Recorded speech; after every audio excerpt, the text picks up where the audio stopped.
36 season 3 tunaanza namna hii post curfew. How was your week? Kuna mbaba hapo kazi Moses Mike Friday Ndongo himself. Hey, karibu man. Finally tumekimbizana na jamaa for long. Kuja kidogo hapana niko na Isiolo niko na test match ya Simba. Nenda ese. Hata nimeshangaa nenda ese. Visa. Jalangu amekupatia. Anyway, so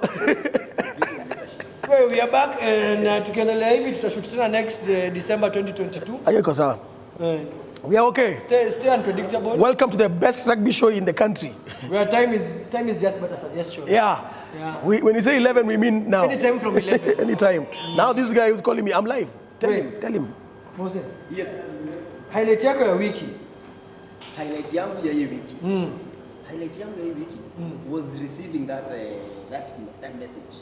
We are hosting. Sikuje tupatie story yako. That was the highlight. Ndio ilikuwa ile.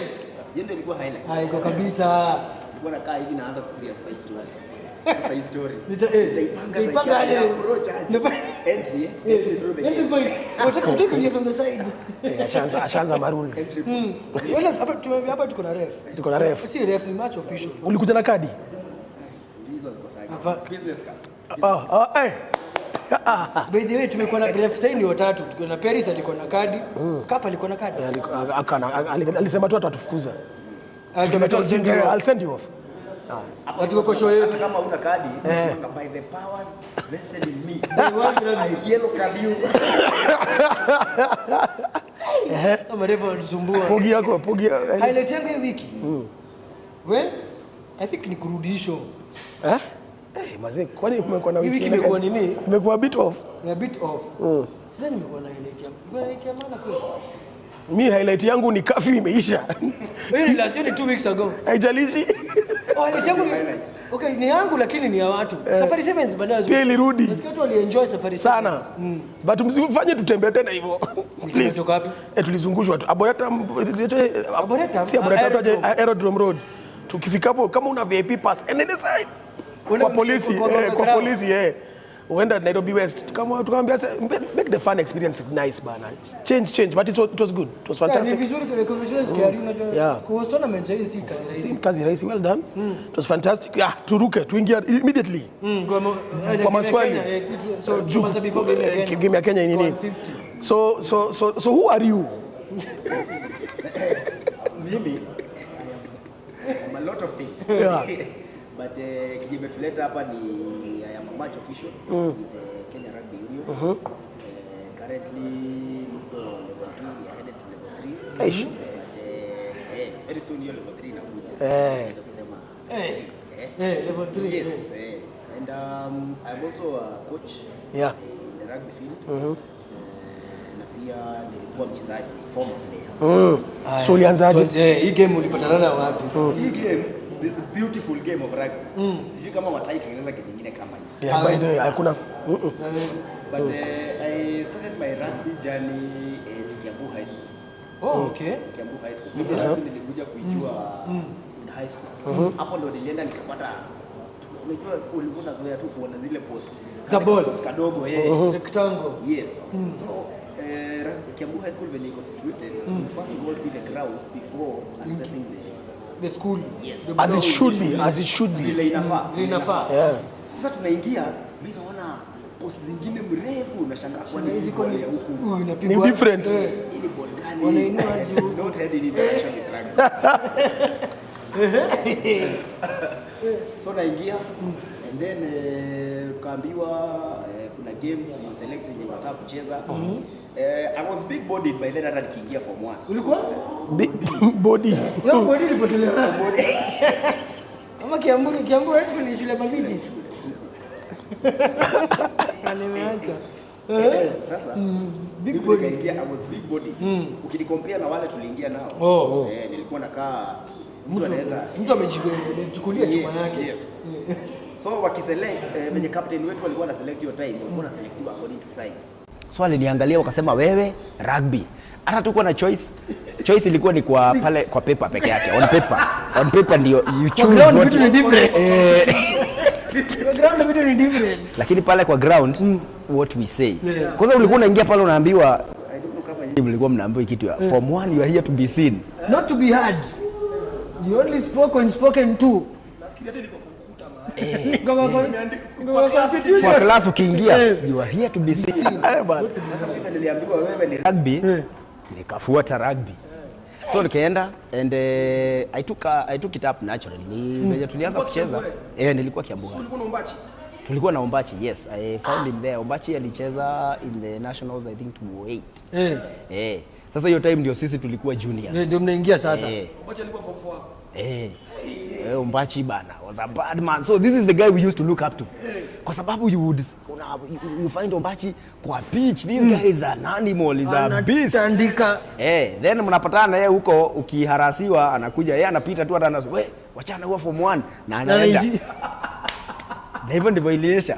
Hivyo ndivyo watu wamesikia Ombachi amesema tena na form 1. Utakosa aje kuenda rugby? Juu unakaa hivi unaona kwa hivyo watu wa rugby ndio hawaulizwi. Mimi rugby ndani. Hiyo ndio rugby inside. Yako ya high school ilikuwa? The other highlight is not a very pleasant one. Ilikuwa wakati tukicheza. No, I have to actually. Wakati tukicheza qualifiers za kuenda regionals. Ndio sasa tujue kama tuta proceed nationals. Ile time sasa tukiwa form 4. We were playing against Alliance. I remember, and this is one of the worst games I've ever been in. We used to play against Alliance mnatoka cause tulikuwa tuwapatia competition. So mlikuwa mnatoka 5-0, 12-0, 12-5. This was the day Alliance thrashed us 49-0. Well, and from then onwards we were completely known as the 49ers. Buda 49 bono. 69. Haikuwa afadhali 49 was now that you say it. Hiyo ni at least. 49-0. This is something you have worked for the longest time kwa sababu sevens ilikuwa ni second term. So tumeanza kucheza sevens first term to prepare ku meet wale. Tulitolewa 15s kitambo sana. Hold up. 49 ilikuwa sevens. Ilikuwa ni sevens. Hey, sips actually sips. Boss, Mosi unajua sisi tunajua time yote ni 15s. 49-0 sevens. 14 minutes. In 14 minutes tulipigwa 49-0. Hata rambe kazi lijaribu. In fact what used to happen, this guy the kicker, tulikuwa na winga mwingine huko mwisho. Hiyo team ilikuwa inakochiwa na Weloba.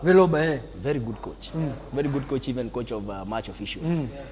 Hiyo team ilikuwa inakochiwa na Mr. Weloba. Alikuwa anaweka jamaa mrefu pale wing. Then huyu kicker anaweka ka ball pale kwa 5. Hiyo ball ikifika hapo, huyo jamaa mrefu hapo na wewe anasimama anakuambia unaona hii ball.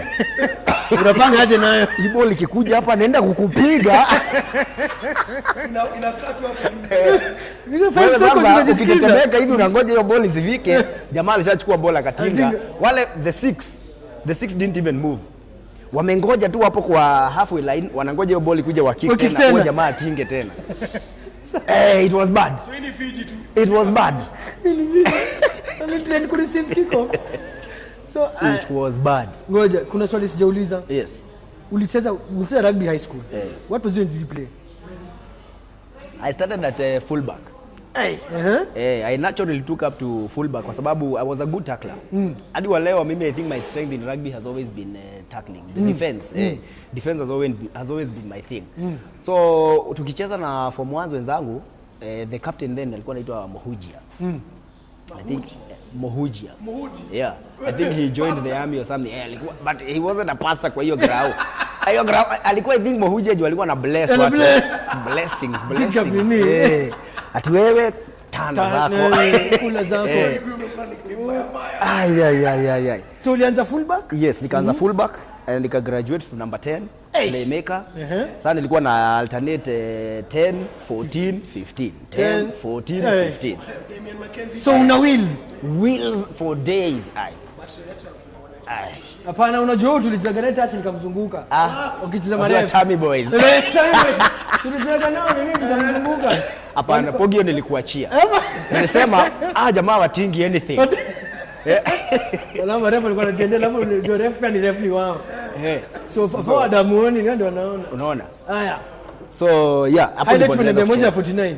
Moja ya 49. Tushamaliza so 10, 14, 15. Yes. Highlight ya 49 kuna highlight nyingine high school. The other highlight ni tukiwa juniors. There is one tournament tulishinda. Yes. This is now the best memory. I can never forget. Our then principal, by the guy who introduced me to rugby was our principal, Mr. Getao. Alikuwa wa Kiambu. We actually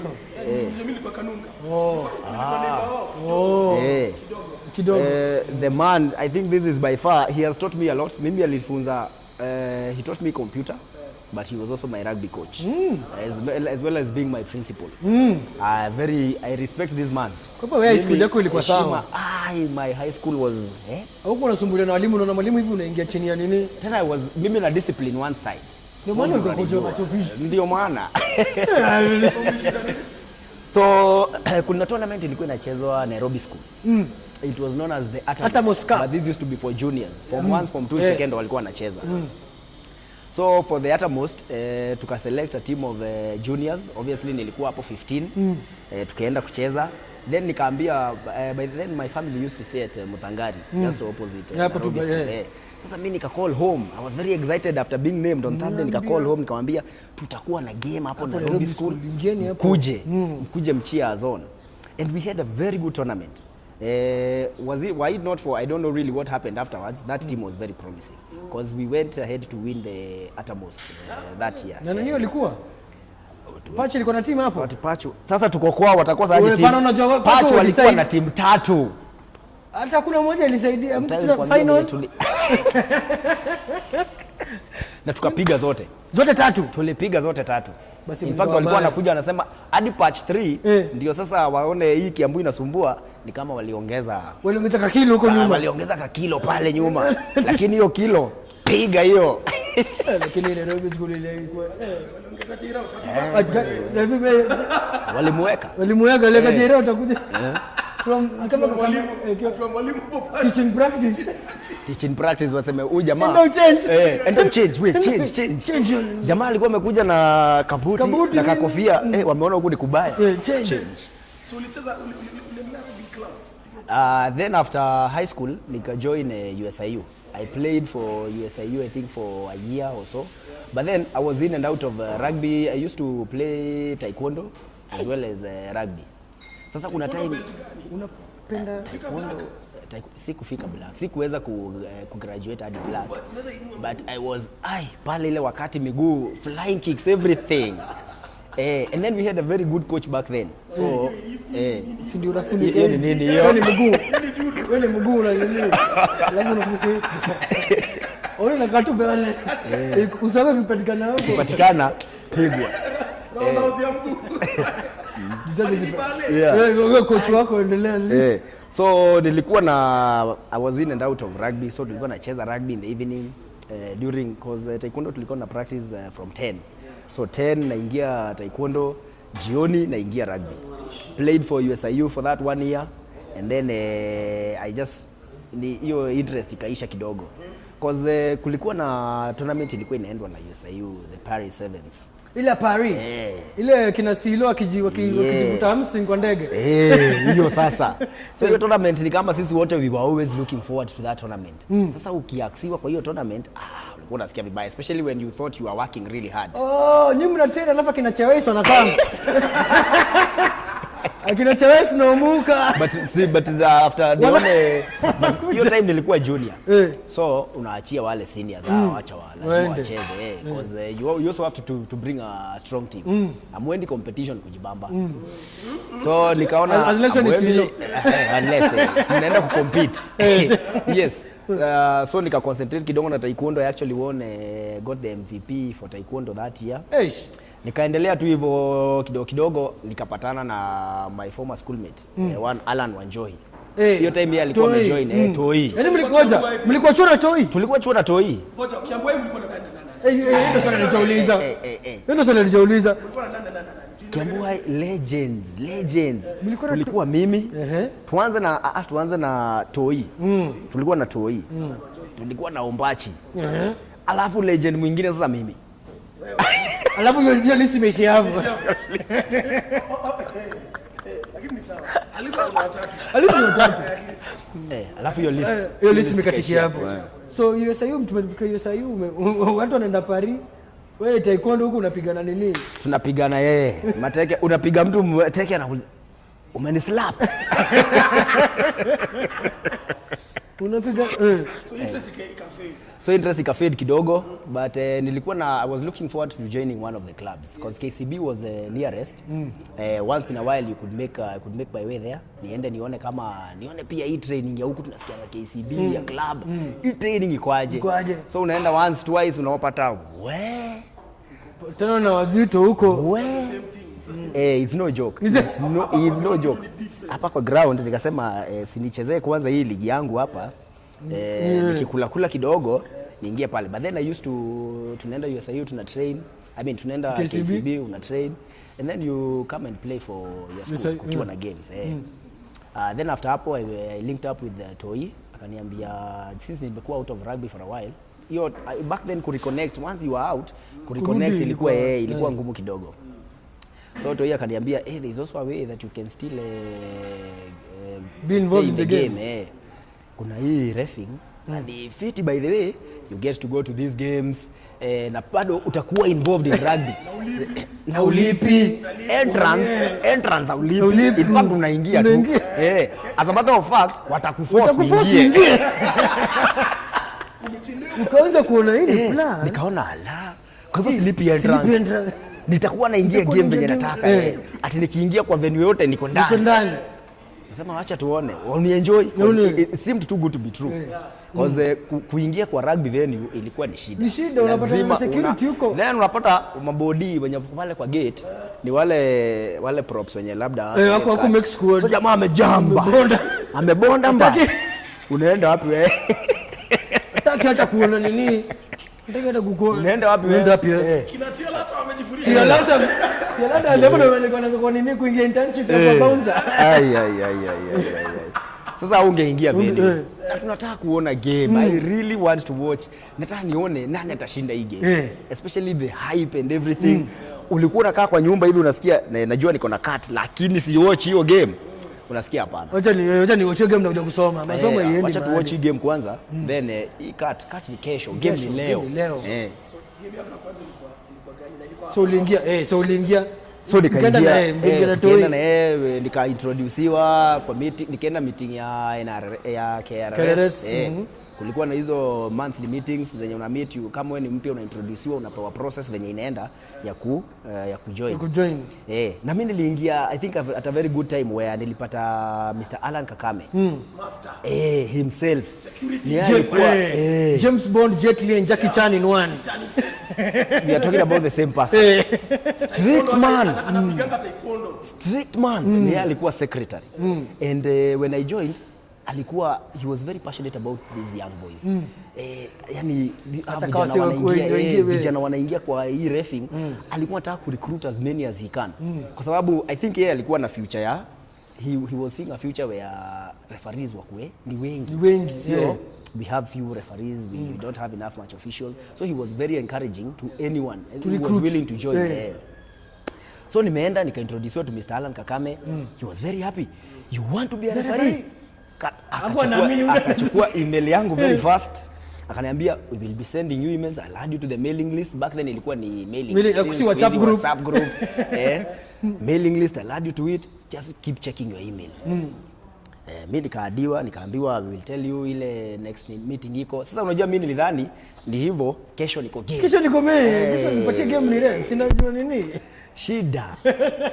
Ati kesho uko game. No, lazima kwanza uangaliwe, uende game, ukuje watch game, ukuje ukae ka table, yani utrainiwe kidogo. So hapo ndio nilijoinia rugby. That was how I officially joined the officiating side of rugby. Kutoka hapo na it was unapiga simu unauliza kuna game. Nikaona kushinda ukipiga simu pale kuuliza kama kuna game haita make it. Toi ni alinileta huku. Toi uko na game gani Saturday? Tunaenda na wewe. So tunaenda and then naona venye anafanya, naona how the other referees are doing it. So now since I now have access to venues, I could now see what these because back then ilikuwa ni Bosco, kina Crab, kina Ray, Andre. Awesome referees. Mimi una watch game hivi hata unashangaa. Wow. Watu did that just happen? Sasa ulikuwa unapata hiyo hamu ya kuwa I want to be like this guy. Pia mimi hapa center hapa. I want to be like this guy. So pole I think wakaona huyu kijana hadi anajileta game. Hata kama hana game anajituma sana huyu kijana sijai mkosa kwa venue fulani. Na kama kazi kitokea, for instance now what used to happen was when you go to a venue and the allocated referee did not show up, especially maybe mwenye lines na volunteer nasema since hayuko wacha mimi touch. See, all I need to do is kuniwa kumakmali tu nini kuambia conversion inaingia. That's all. And that was where I think the interest hiyo ndio ilionyesha watu ukijana hayuko hapa for fun times. He really wants to contribute to this game. So kutoka hapo Alan anaanza kuniongelesha akakame the same guy. Talks to me, told me, young man, I can see you are showing a lot of interest. Now do this. Akanipatia the next step. Akaniambia now do this. Kuna school games. I want you to go and referee in the school games. Game yangu ya kwanza nakumbuka ilikuwa ni RVA Strathmore.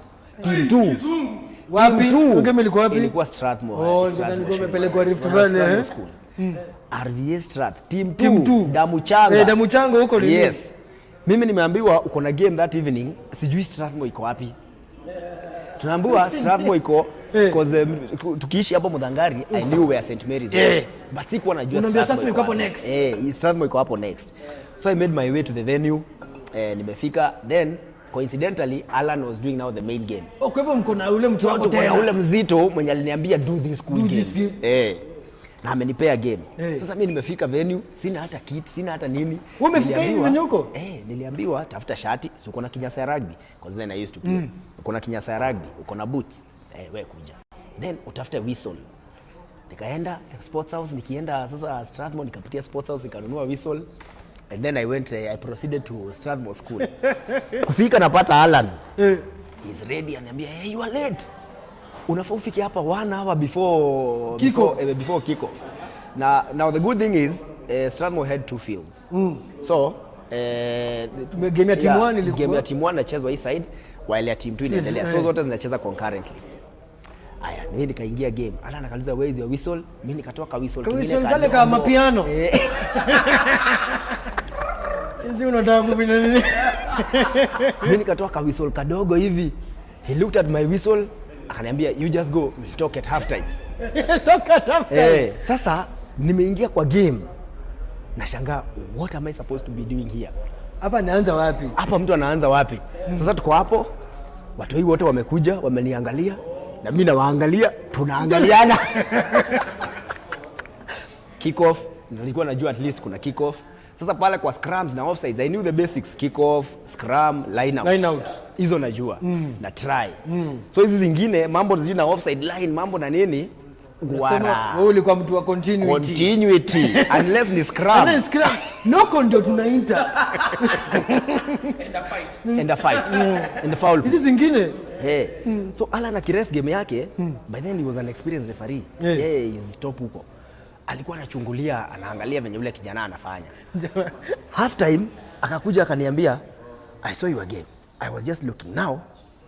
Kwa hiyo scrum make sure wako onside. Juu kwa scrum wote wako hapo, hadi backs wako hapo, wanaangaliana hivi wanangoja ball itoke. Nikani American football.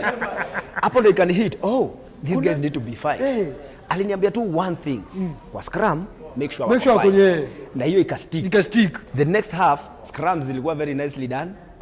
Kila mtu ako 5 meters. Kila mtu ako 5 tucheze. Line out na nini? Continuity.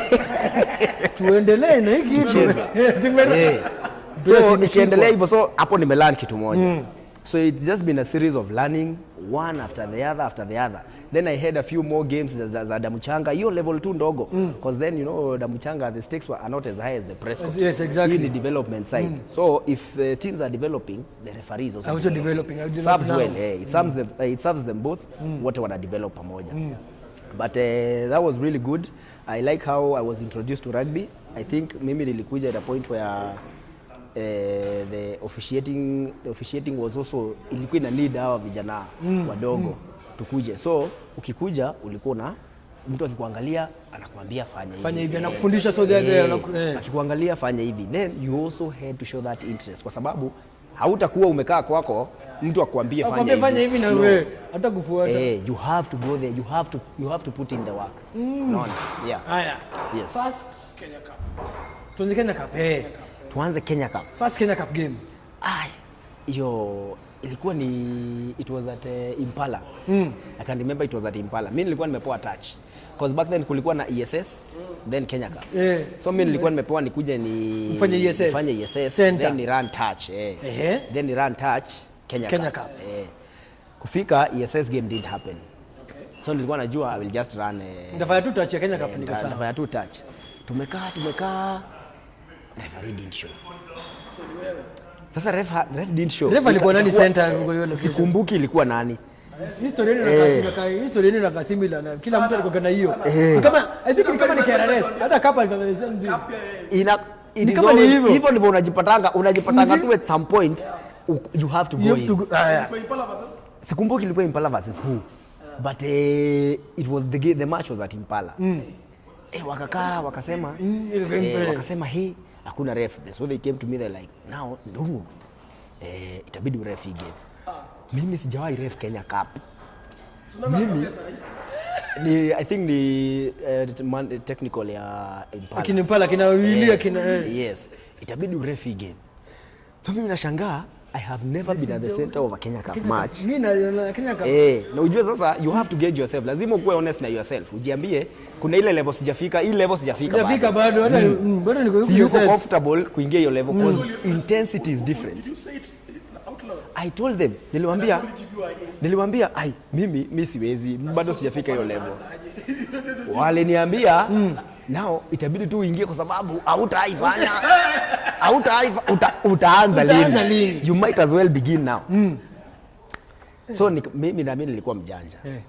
Nikamwambia sasa kujeni. Tutafanya hivi. I want no complaints. Ujue mimi nishakwambia si yuko enough kuhandle hapa. Unaniambia niingie hapa. So sisi tunacheza tu game, kila mtu asikize call za ref na nisisikie complaints. Wakanyamaza, wakaniangalia, wakasema sawa. Wakasema sawa. So pale niliwaambia wa sign on the dotted line that hakutakuwa na any issues whatsoever. Funny thing, game was well. Ilienda vizuri. There were hakukuwa na any critical instances or anything. It ran too smooth. So Impala won. I don't know who won. I can't even remember who won. But kama ilienda smooth Impala won. Ilienda smooth. I do not kama unasema ilienda smooth. Ungeshinda ungekumbuka. But sikumbuki nani alishinda hiyo game. Okay. Kenya Cup top flight hiyo Impala. Hii pande ya 7s. Ulianza gani ndio ilikam first? Ya Kenya Cup ama ya 7s? Ni ya Kenya Cup. Ya Kenya Cup ndio ilikuja first. Kwa sababu Kenya Cup was during the main season before 7s ungeba August hapa kwa sherehe. Yes. Haya sasa ya 7s hiyo ya 7s bwana. But for 7s I was ready.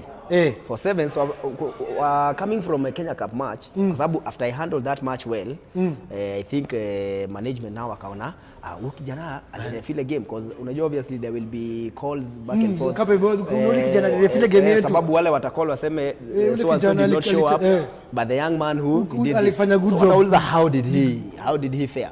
Wakamwambia he was okay, he was alright, maybe with a few more games atakuwa sawa. So mjaribini. So the next weekend nikapewa Nondi's Black Blood. At Blood. Ilikuwa at Blood. Nondi's Black Blood. Ile Nondi's wako kupigoga huko. Mimi nikasikia tena tunaenda Black Blood. Na hii ni game yangu ya pili. Then tunakuanga na mzae tunaitanga Father. The guy who brought sisi wote sasa kina Alan, Toi, mimi, kina Linus, Leo, Soul rest in peace. Au vijana wote hao kakrop Kenya tulikuwa sisi. Ilikuwa ni Karemi. Karemi mwalimu. John Karemi. Kwa sababu tulikuwa tunaenda kuref games za schools. Unaona hizi tournaments za schools, open tournaments. So tukienda kuref hizo, hapo una grow na kuangalia nasema wewe tuna nini? Kuwa serious. He used just to tell you two words, I need you to get serious. You can be good. You can be good. You can be good, so think about it. The next weekend mkipatana nakwambia tuliongea aje last weekend? Umefikiria? Sasa kuja. So hivyo ndivyo alikuwa anaendelea kutusukuma.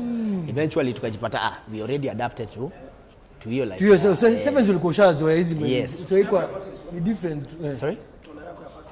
Ya sevens ilikuwa Kisumu. Dala Sevens. Huko ndo ilikuwa tournament yangu ya kwanza.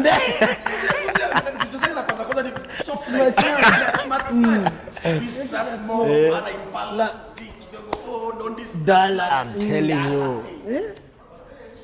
Tukienda Dala. Tukiwa Dala, niliallocatiwa division 2. Tukiwa Dala.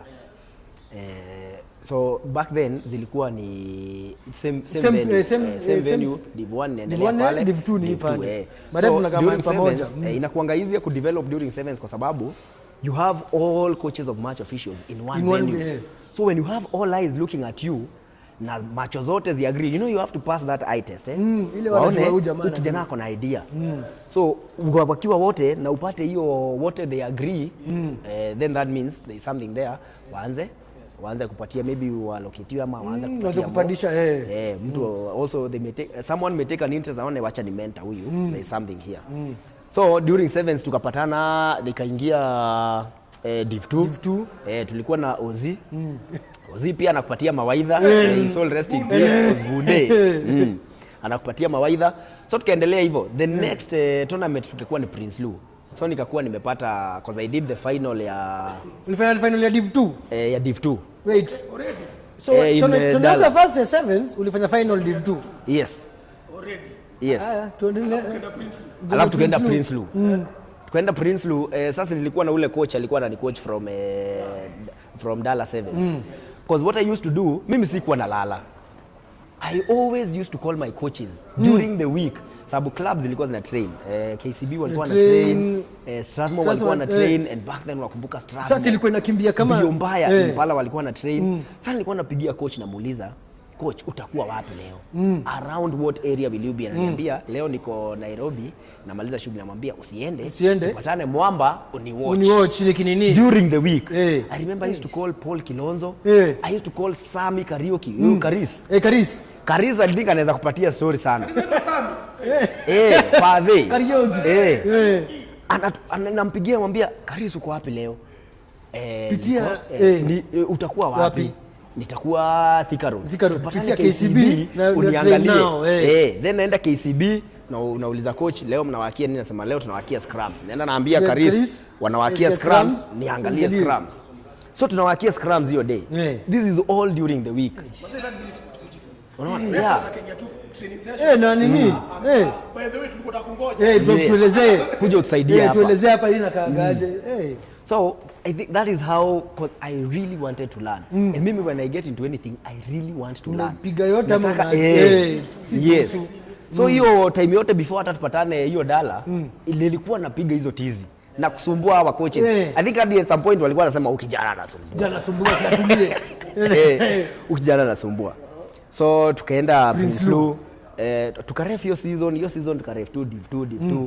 Then I think the next season ndio nikaref finals ya Prince Lu. Hii ni cup final ya sevens, cup final. Hii ile ulioshwa na maji after. Yes. Hiyo ilikuwa ile yenye Minji alipata injury. The very first whistle ile huko kwa kona. Kwa kona huko Yes, which was very la kushtua kidogo. Kushtua kidogo. Penalty kwa quarter. Kwa penalty kwa penalty. Hata ilikuwa 10 ilikuwa 7. Ilikuwa 10. Kroko lakini ndio huwezi mesha 7 na 10 na Kroko. You cheza everywhere. So hiyo that was my first sevens final. From there Prince Lu sevens. Sasa management wakiona umefika kufanya final, so it means kutoka hapo then you can be considered for any other matches. Sasa wewe umeingia sasa hapa echelons. Yes, kutoka hapo unakuwa sasa umeingia wewe unaweza ref final. So according to when you ref that first how you perform, it's always about performance. How you perform in that final ama in that match inakuwa na influence ya what else you can do. Pogi kubali. Amkushinda. Yeah, so kutoka hapo kutoka hapo unapewa sasa challenge after another. You always have to keep working kwa sababu challenges zinaenda zikikuwa, the higher you go now the more hit inakuwa. Intensity ya game inaendelea kuwa moto. Hata ni vizuri umetuambia, ushatuambia hiyo jani. Nilikuwa nataka kuuliza swali kutoka uanze hadi mali ulifika sama una ref final sama sawa umekuwa A1. Yes. Hiyo jani umetuambia ilikuwa ya kazi, haiko ya ilikuwa ni it's always been jani ya kazi. Ni kazi. It's always been jani ya kazi. Ask any other referee. Hiyo jani. So international. Sama alifaa Vile ushairef Wembley. Wembley Stadium very soon. Very soon. Coming soon. Bas. Coming soon. Your first international assignment outside the country. Outside the country. Hata Eugene ilikuwa international ni Zimbabwe. Kuna tournament inahostiwa huko. It's usually the week long rugby. Craven week. No, inaitwa. Ilikuwa inaitwa Kochko. Schools. But schools rugby down there is something else. A bit different. Something else entirely. So what happens ni an invitation is sent to the association. Wanaambiwa we have this tournament, we have this going on. Send us ama nominate tumieni referee wawili ama they give you a number 1 or 2. Send us. So now the association inaangalia who within their ranks is ready for such an outing. Unaona? So according to ile performance the whole performance yenye umekuwa ukifanya wanaangalia yote, they sit down deliberate and sasa wana decide ni huyu. And since your time sasa ndio nilikuwa nime come up as the junior. I think it was in 2015 ama 2016 hapo. So wakaona wacha tutume huyu kijana aende pia aende aone. You just go and see what other referees are also doing. So this is at their cost. Yes. What other referees are doing in your neighboring countries. Ndio pia ujue level si hapa tu. Ujigauge.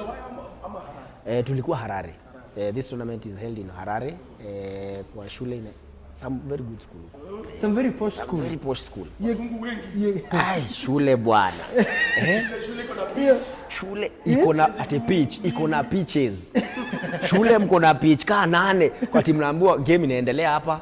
Kuna game nyingine inaendelea pitch F. Pitch F. Pitch F. Unakaa hivi, unatoka pitch F kuna game pitch G. Pale hapa kulikuwa tuna pitch 3. Mmoja tu nilikuwa player ball. Wengine ni parking ya matatu. Ama ambulance za Kenya. Walimu washapatia na place. Your experience ilikuwaje huko Zim? It was a very good experience. Personally, I think I learned a lot. I learned a lot. Kuexposiwa to such level of rugby kwa sasa unaona huko unaenda una meet kuna referees wa South Africa, referees wa from the Americas, from Europe. And then pia unapata coaching from all these other places. So you are told unaangalia this is what you look at, you know what not. So kutoka hapo unatoka hapo na a lot of information. Discipline yote ni discipline yote wa Kenya. Discipline, I think discipline cuts across board in all rugby matches.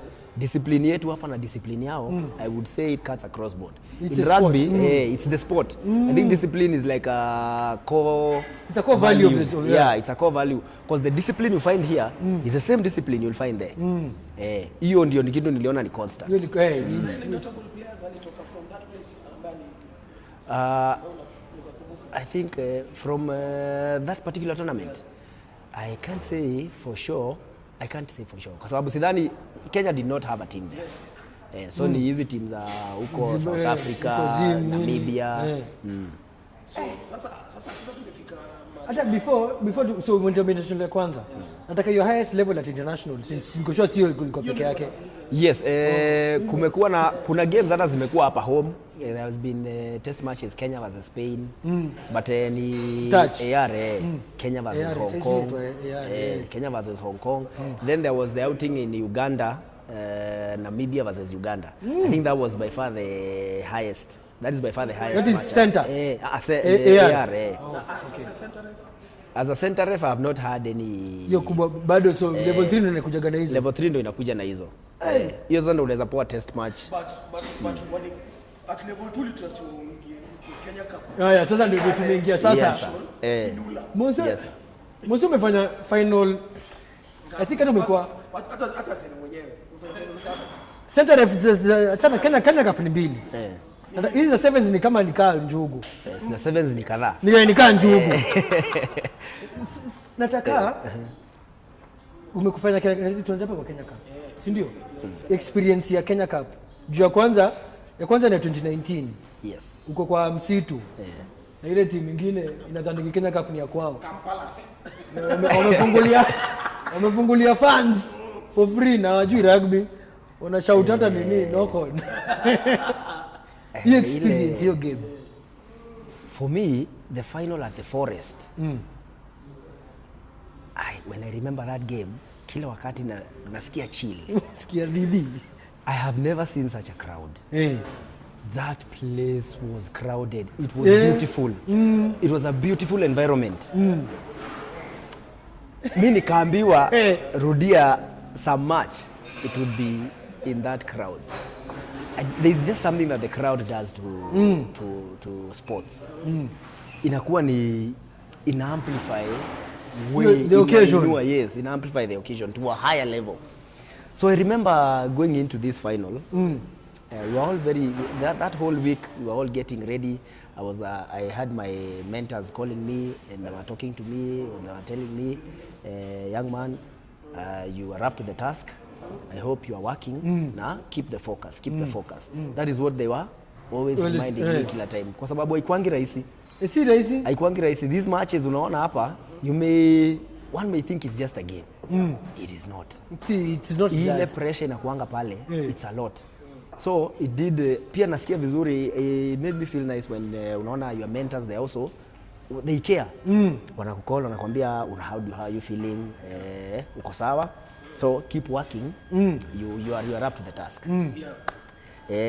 Tukaenda, the trip there was very nice, tukafika, and then so now it's match day, and the teams are here, it's time to brief the teams. I think the fact that I had very good ARs, I had Godwin and Cup. That also Godwin and Cup. Ni kama you have a fortress surrounding you here. Madibu So that felt very nice. You feed on from these guys' energy. These are veterans, these are people who have been in that particular stage before.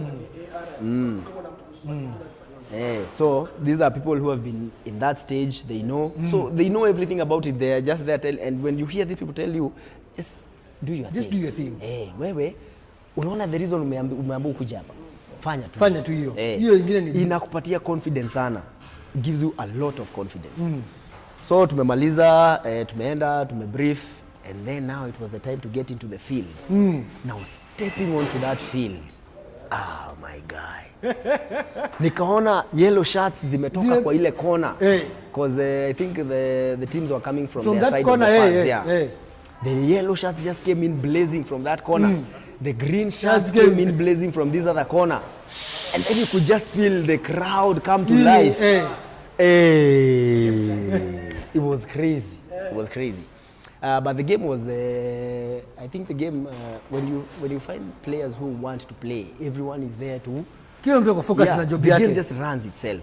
Kila mtu anajua kazi yenye amekuja kufanya hapo. Game inajirana.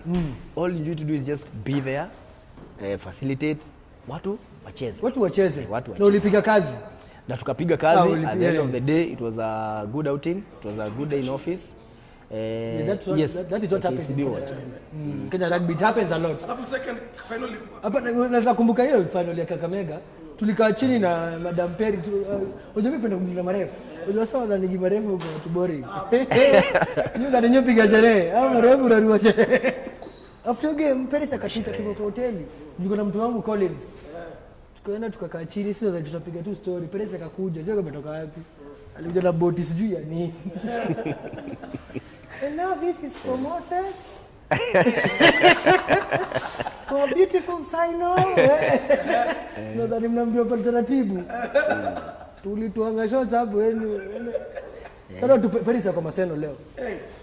Paris. Ameenda kwa Maseno na ref hiyo championship qualifier.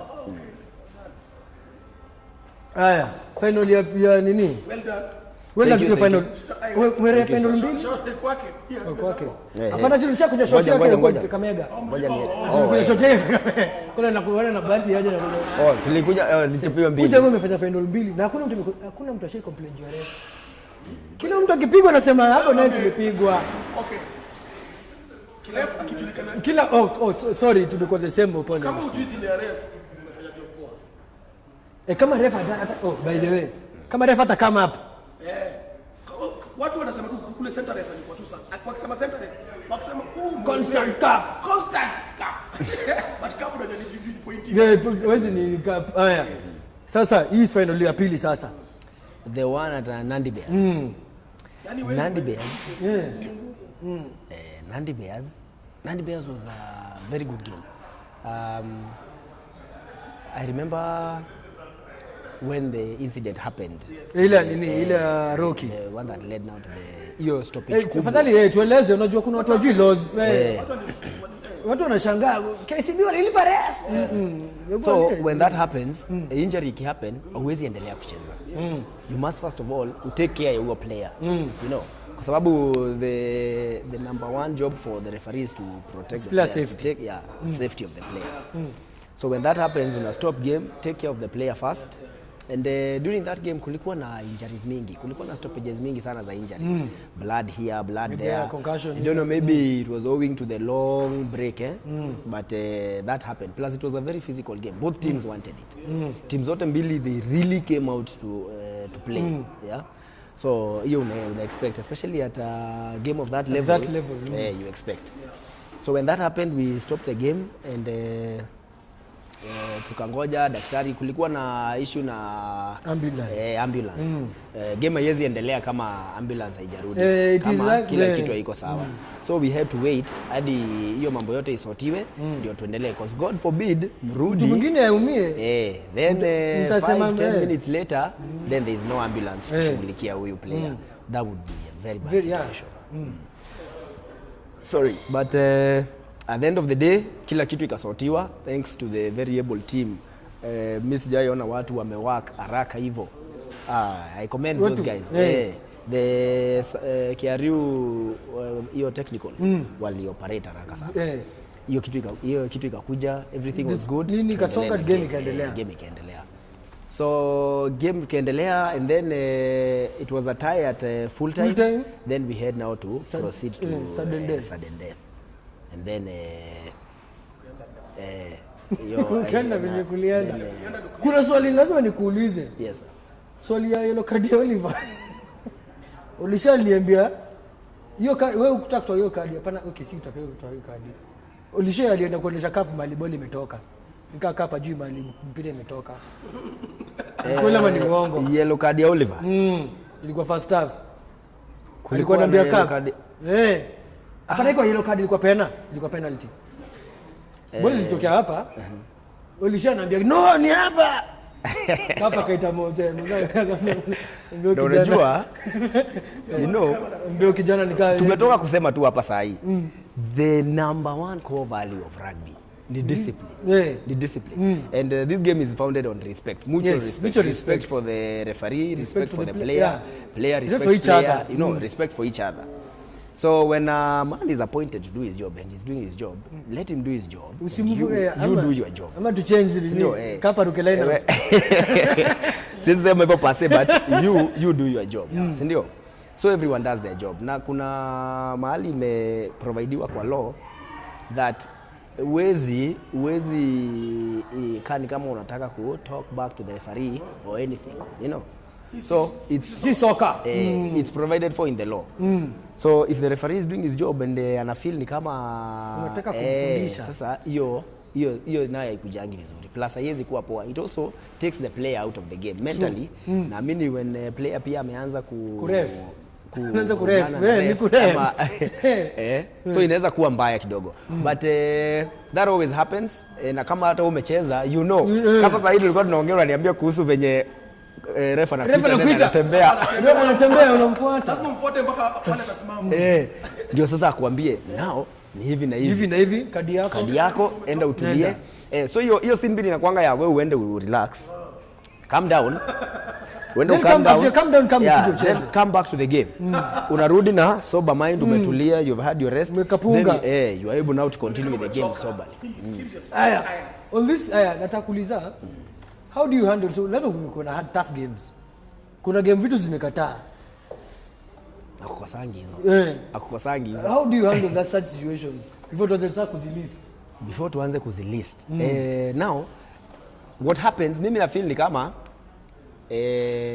if players are up to the task. Kama players wamekuja kwa uwanja kucheza, if you have come here for business, game itajiran because players know everyone knows their stuff.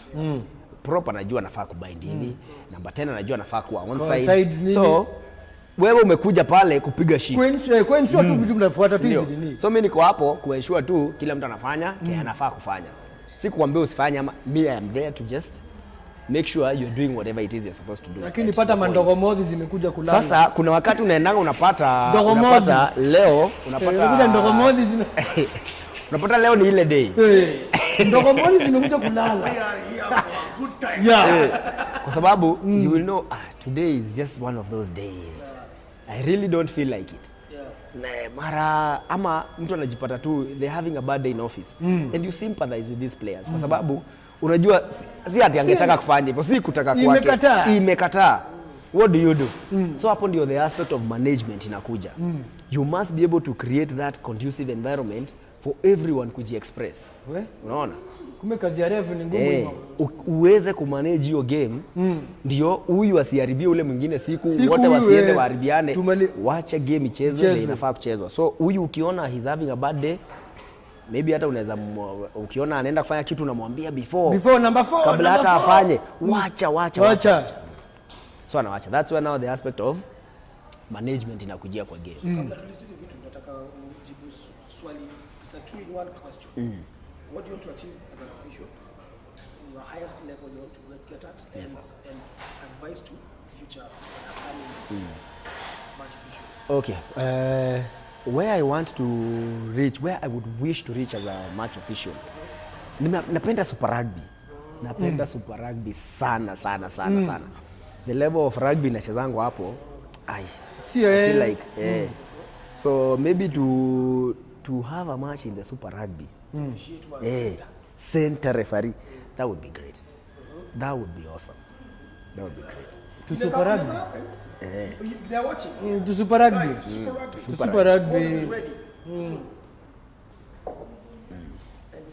Advice now to upcoming. Wale watu wanaingia kama wewe sasa wanaingia. Wale wenye wako penye nilikuwa nikianza. Wale wanaoitwa Toisa hivi, Toisa sasa kwa baba. Toisa ni drum. Si baba ni drum. It's always two things. Discipline, hard work. Discipline and hard work. Discipline na hard work zinapelekananga hivyo. Hiyo hard work ni ile ya kujituma wewe mwenyewe kwa sababu match ku-officiate is more of a personal. Kwa sababu hii si team sport, ni wewe utaingia pale katikati. Tutakucoach, CMO atakucoach, akuje kwa game, hata aingie na wewe kwa hiyo game. Kuna kitu inaitwa shadow refereeing. An experienced referee anaingia na a not so experienced referee, wote wana referee hiyo game but huyu anamwambia hivi na hivi. Game inaendelea but so sasa ikifika ile point ni wewe peke yako, it will be just you. Haina ingine. Haina ingine. It will be just you. So kujituma, kuenda kwa hizi games, kuenda kwa clubs, kutizi na clubs.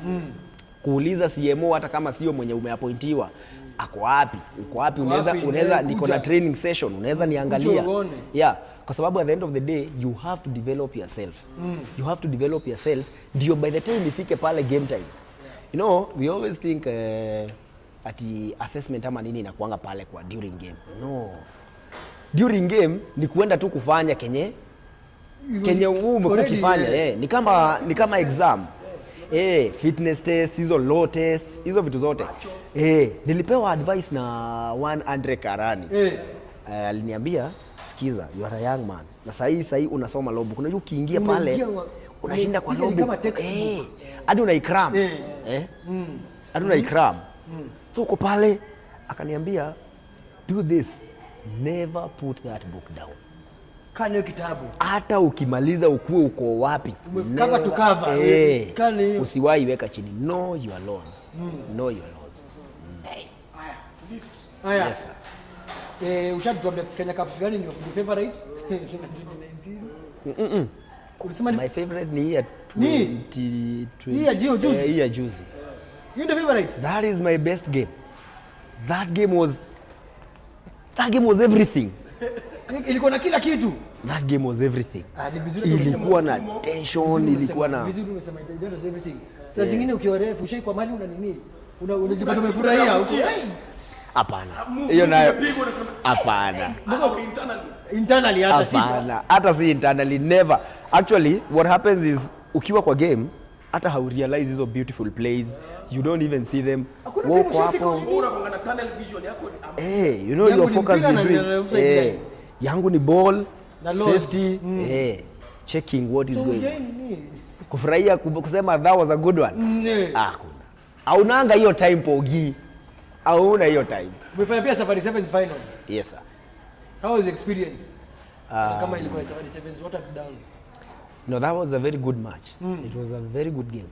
Sidhani whenever there is competition, kukue kuna huyu na huyu, it's always going to be a fiery exchange at some point. Whether ni low level, whether ni high level, it's the same. Competition is the same.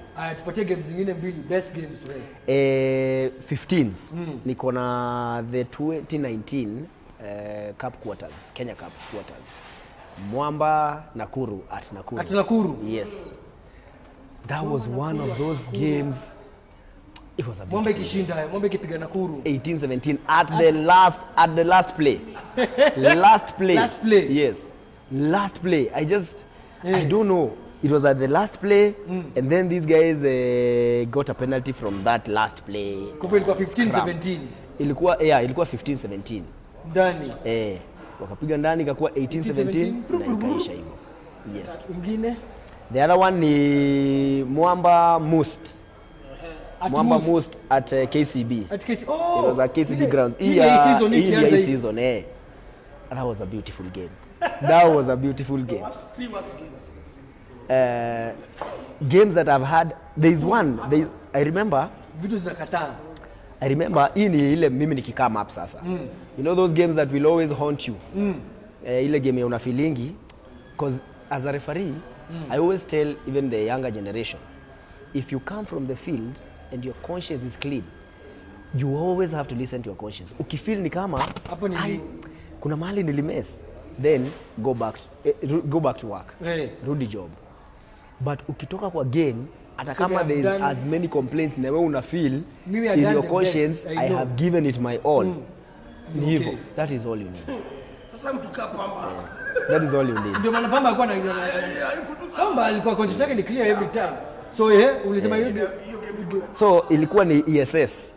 I think my very first ESS matches. Because unajua hizi game nazo zinaendanga na intensity.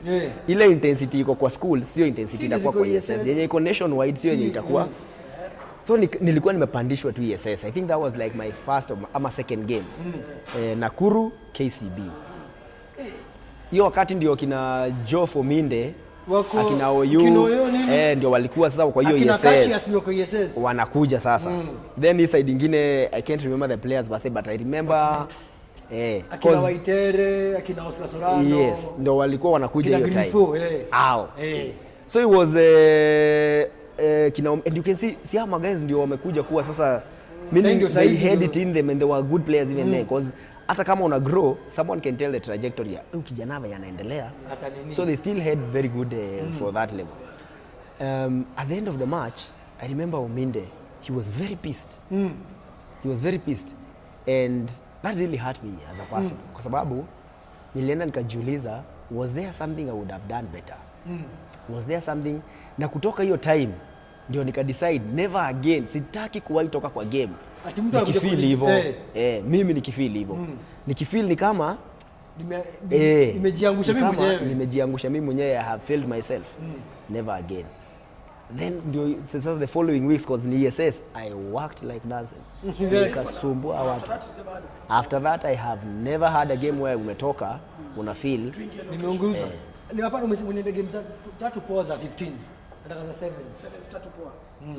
7 zero kibounce, unajua mkibia huyu jamani hiyo sobra. Msipika hoje. 7 zimekuwa ni Impala Strathmore.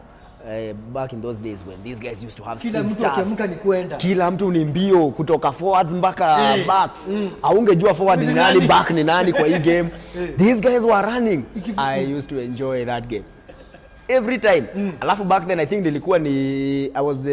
nilikuwa kale ka young tag sasa kenye kako kwa kenye kako kwa, so wanasema hii ni ile game ya kukimbia, tia kaka kijana akakimbie, Ndio kijana akimbia. na ingie hiyo game natoka mbio mbaya and then it would be actually very funny. Unapata hadi player anashika ball anakuangalia, anaona ndio ure Ndio na twende. So kuna time mnakuwa mnakimbizana hapo. because you know you have to be there. Mungu nafikiria Kasi na dawa. Toke mbio. Hata dawa. Akijana wanaangalia game wanataka twende. Kimbia. So there's also an aspect of fun in the game. It's sport, we are supposed to enjoy. Yeah. So hizo thrills kidogo, kukimbia pale, how good would it be? How awesome would it be ati referee alikimbia akafika huko mbele ya player akamwona. Anangoja. Ambapo unaweka saizi ama unaomba unaangalia watch unaangalia saizi. Amefika anytime this week. Anytime this week. Ya game tu nini? So hiyo aspect ya fun, hiyo kukimbia, those were my best games. Then game ya pili ni hiyo ya Nakuru KCB, the Prince Lu final. Hiyo Impala hiyo ya Minji hiyo. Hiyo ya Minji. That one was because that was my first ever final. Lazima itakuwa. Yeah, hiyo lazima ikuwe memorable. And then the last one would be I think it was at Christie's. Was it at Christie's? The final at Christie's. Na I think ni Homeboys Impala ama? It must have been. Must have been. Ile Lamek. Ile ilienda sa extra time. Hiyo. That was another exhilarating match. Ranks up there. Haya, 3 best locations.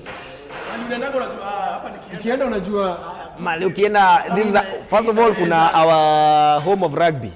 Hii uwanja ya Refu. You are talking about the fields. inataka tu location. Yeah, that field is always. Field Dunda nini?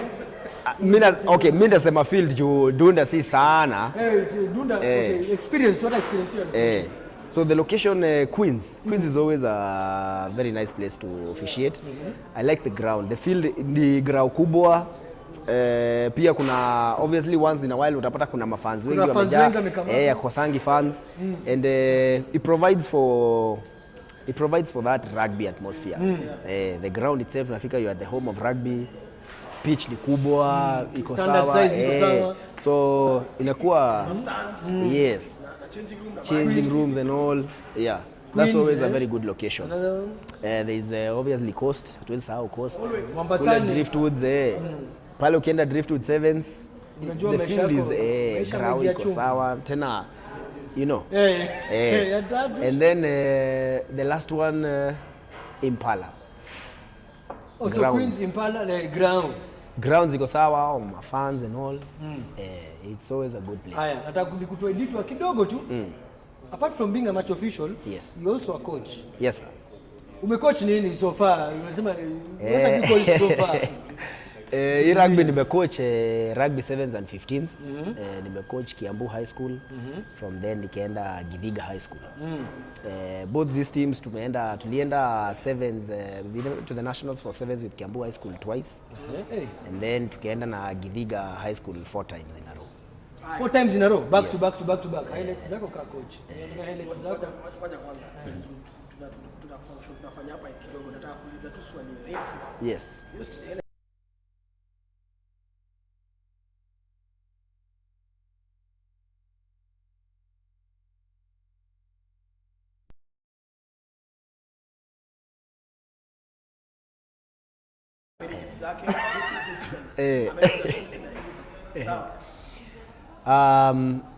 My highlights as a coach, niki-coach Githiga High School. I had a very good team. And there was the captain, Peter Karaoke. These boys have also... These boys have walikuja wakajoin club rugby.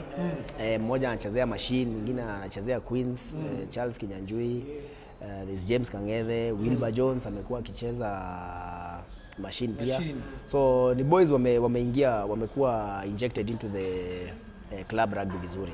But as a coach, my highlight would be ile wakati tulipiga Nairobi School. Hapana, Githiga High School ilipiga. Sawa Githiga beach. walipiga the Nairobi School. Jamani walifanya tuteseke almost for 2 weeks. Pale finals ya Damu Pevu tuenda promotion ya Prescott. Tumeshacheza chekale nani zina nani kupigwa na nani kwa Saints. Alafu sisi tunasema tunasema Githiga nani. Yes, Githiga nani hawa. What makes this win so nice ni kwa sababu nobody knew Githiga. Hakuna mtu alikuwa na, in fact kama vile Pogi anasema Githiga nani. But kazi ikiwekwa, kazi ikifanywa results nazo zitajionyesha. So vijana wangu wakaenda wakafanya mambo yao, wakapiga ilikuwa ni shida. Mimi nakumbuka nikikimbizwa hiyo pitch as the coach. Unajua sasa wanaona by Nairobi School hooligans. Kulikuwa na mafans. What are they? Gentlemen in suits. Just gentlemen, frustrated gentlemen. It was just frustrated gentlemen. It was just a good gesture, but walikimbizwa kaniambia come here young man. 5 congratulations for but na appreciate sana hiyo team penye imekuja and the support the school always gave us to grow our vijana. It's always a good thing ukiinject vijana kwa rugby, wana learn hizi values. Hizi values ukizitumia hata huku nje kwa life. Where are you coaching right now? Right now niko Kiambu High School. Umerudi Kiambu? Nimerudi Kiambu, my former. Niende tuwasaidie, yes. Because Kiambu is always home, so niende niwasaidie. Si vizuri ukikaa unaona timu yako, you always want to hear timu ya nyumbani iko sawa. Uko na ambitions zote za coaching? Of course. Hii it's a gift. Ni gift niko nayo kwa sababu pia coach si rahisi. Kweli. Na ni vizuri ukidevelop. I like to see hawa vijana wakicheza, especially hawa wenye umedevelop. I'm sure it feels nice hata kwa. Ukiona wakinini. So with time na with time nikiendelea kufurther my coaching as well as my officiating, whichever level I can always get to. The highest level the highest level would be to coach maybe a national team ya Kenya. Utusaidie hapo 7s. National team ya Kenya 7s, all the 15s. 15s ndio anaanza. Yes. The match is about to begin. Tunataka kumaliza na 3 funniest things umesikia kwa uwanja kwa game. The 3 funniest things nimesikia kwa uwanja. Nataka kuanza first na player. Ili ukasema player kisema kitu uko nakumbuka hii ilikuwa ni pale Railways Club. Of course. Railways Club. Of course. Ilikuwa ni kutoa kwa rack. But I don't know if this was addressed to me or to the ama to the AR. Lakini player alitoka kwa hiyo rack akasema hey, urefa oni anything. Alafu hizo alikuwa hapo akamuuliza tulikuwa swimming jana, hukuleta zile glasses. Mimi nilikuwa naenda hadi sasa ikabidi simame kwanza niangalie. Usikie refa honi anything. Kuna glasses. Glasses za swimming. Nilishangaa, urefa honi anything. Tulikuwa swimming jana. Unasimama uko hadi hapo nikashangaa nikasema wewe tuendelee. We go on. From a referee ama AR ama ukiwa mtu akiwa center ukiwa AR hapo hakuwezi kuwa na, unajua hapo ni strictly business. Hapo hakuna kitu fani pale, ni protocol. Ile ni protocol. Swali ana basi tuangalie timu. No, hiyo inakuwa ni after during, unasema during the match. Hapana, during the match pale ile pressure iko hapo, nakwambia during the match hata uwezi. Kitu fani una mambo fani itokee wapi Pogi? Basi after ni mingi. After you are free to do your thing. Haya utaki kuchafua juu unajua uko on sentence. Haya from a fan. Juliko shwa hata mimi ushaitukano. From fans ni mingi. Ya fan ile ilinifurahisha. Hadi sisi wote tulisimama, hadi players walisimama kwanza wacheke. Tulikuwa den. Pale Lions Den. So line out ilikuwa hapo just next to the hiyo stand ya kwanza. Hiyo yetu za moja yetu. So ball sijui kama ilienda skew but ikachezwa. Then nikasikia jamaa hapo juu amesema you are a bat. Ilikuwa during COVID ama Before COVID, kitambo nikiwa Karuki nikiwa Karuki ilikuwa ni yes. Yes, ref, you are a bat. Ref, you are a bat. Uoni? You can't see. Ule jamaa alishika hiyo ball, alishika hivi, akashikilia opponent, tukasimama kwanza wakacheka, alafu wakaendelea. Ref, you are a bat. Na alisema na huzuni nyingine. Ile huzuni yani. hii ya pili ni from Curtis coach. From a coach. From a coach. Na watu Curtis kila. From coaches. Ama kado. Ama kado. No, from coaches, I don't sifikiri nimekuwa na any particular one from coach, because I always like to be very respectful with the boundary ya coaches na players. I always like to be very formal even when communicating with them. So hiyo siwezi sema nimewahi sikia unless now the usual ile no call, not directly. From an official ushisikia anything after game. Kwanza ile time news aliniana nyuma ingiana nini? Hiyo ndio tunataka kujua. Hizi final ukienda msalimo umsio kuambia nini? Yes. Oh, it's just to wish you well in the game. Mwambia wish you all the best. Have a good game. Tukifunga hapa tunaelekea Simba zina kick off. Mose uko na players wagumu. Kuna player ama team. Ukiona unajua tu hivi unanisumbua akili. No. Wewe unasema niko najua tu huwezi jibu. Kuna swali from gallery. Yes. Swali ni, do you have refs you look up to, and if any, who? Yes, of course. Kutoka hapa home, I always looked up to Constant Cup, John Bosco Mwamba, and John Karemi. Growing up in refereeing, these are the people who are truly mentored us. Na kuna hao wengine wenye wako kwa support kama Alfred Okwemba. This guy has been doing a lot for referees na anafanya kazi. Hiyo kazi anafanyia refs. And then international, my icon has always been Craig Joubert, the South African. I always liked his style and how he was always so composed. He made refereeing look so easy. Ukijua ile pressure iko hapo, this guy was always unfazed. So that is the guy I always looked up to in my refereeing. Anything else? To toast to someone who passed away recently. Yes, my brother Peter Leo. Manzeli. Sana to the family and to the entire fraternity, the referees as well, poleni sana. At that time tuko tuna nini?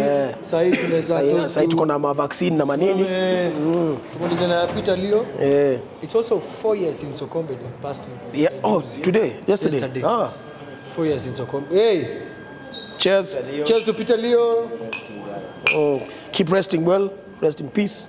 And tumemaliza, tumeruka nje. Watch Kenya is playing right now. Kick off. Bao ready. Bao. Oh no.